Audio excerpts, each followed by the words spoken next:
I have learned that success is to be measured not so much by the position that one has reached in life as by the obstacles which he has overcome while trying to succeed.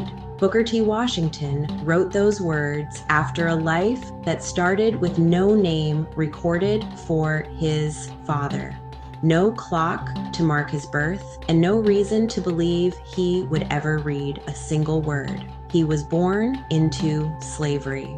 40 years later, he was advising presidents, dining at the White House, and running one of the most respected institutions in the country.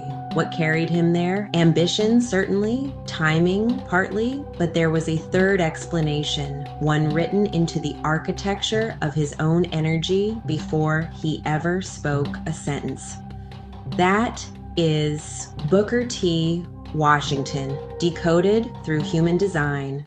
Booker T. Washington's chart shows him as an emotional manifesting generator with Solar Plexus Authority. That's a rare pairing. Most generators are wired to make decisions from a gut response in the moment. Washington's design worked differently. His correct decisions didn't arrive instantly. They arrived on a wave, an emotional cycle that needed time to clarify before truth settled. His strategy, in human design terms, wasn't to act on the spot. It was to respond, then wait to feel it through. Layered onto that is the manifesting generator engine itself, a hybrid type built to skip steps other people think are necessary and to multitask in ways that look chaotic from the outside, but run on real, durable life force underneath. The defining theme of his life in human design language is satisfaction versus frustration. When this type is doing the work it's built for, it feels almost effortless. When it's blocked from acting, the frustration is visceral.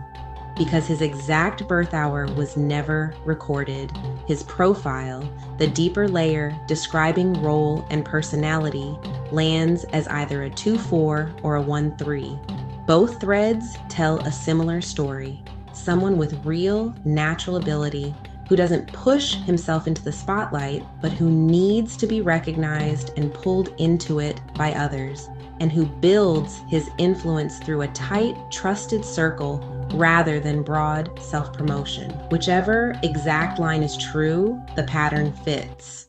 Washington was born into slavery in 1856 near Hales Ford, Virginia. After emancipation, his family moved to Malden, West Virginia, where he worked in salt furnaces and coal mines before he was even 10 years old. He taught himself letters from a discarded spelling book and worked his way quite literally toward an education, walking and working odd jobs to reach Hampton Normal and Agricultural Institute, where he paid his way in part by working as a janitor.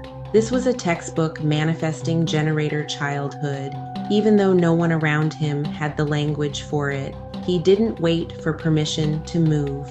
He found work, more work, and a way through obstacles that should have stopped him. That's the defined sacral at the center of his chart, a tireless, responsive engine for getting things done.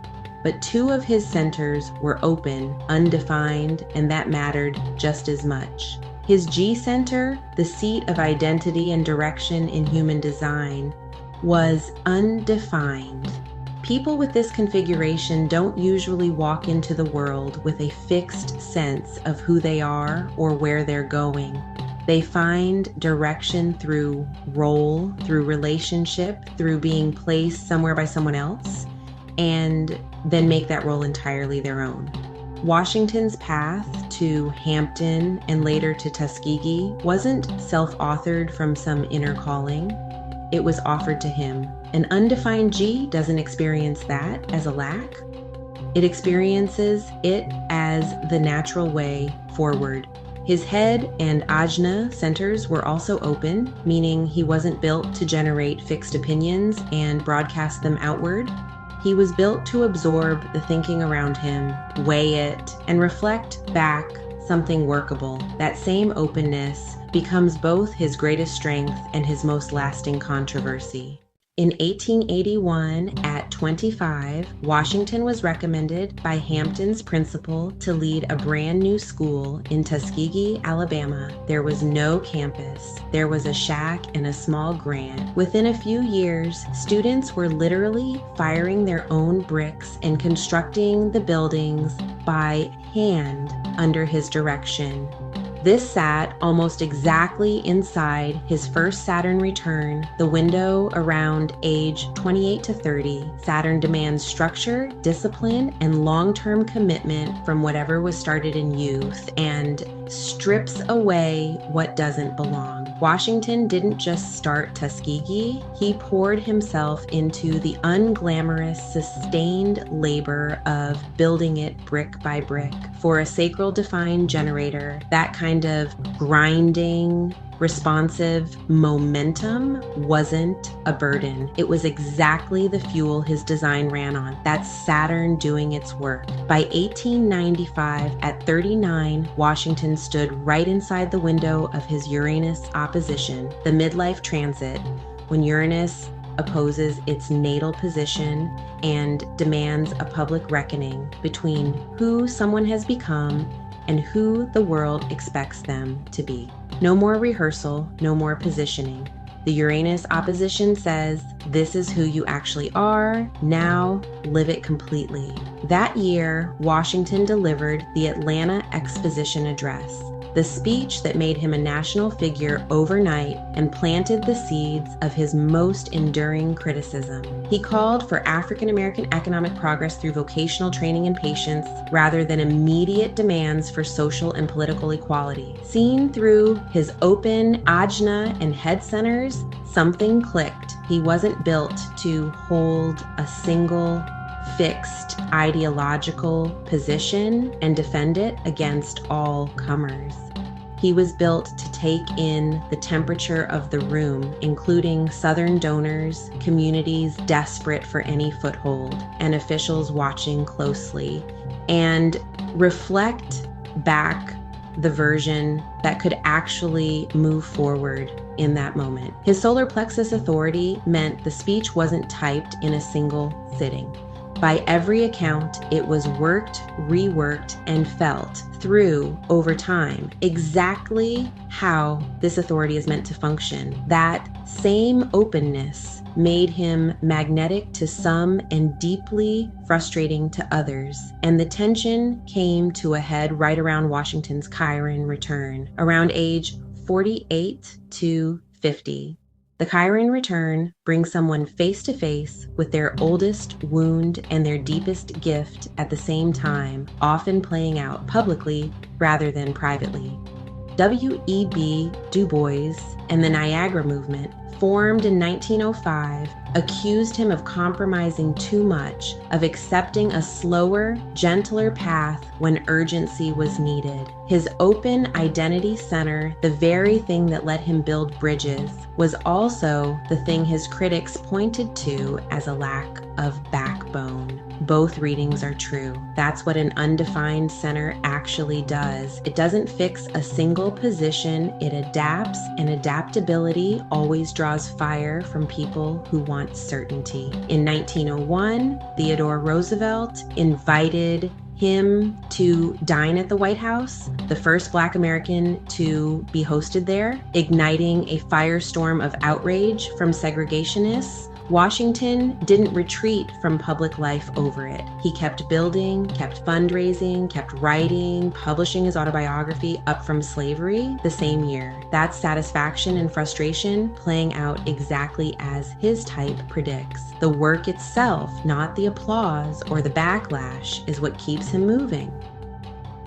By his late 50s, Washington was visibly exhausted, his health failing under decades of relentless travel and labor.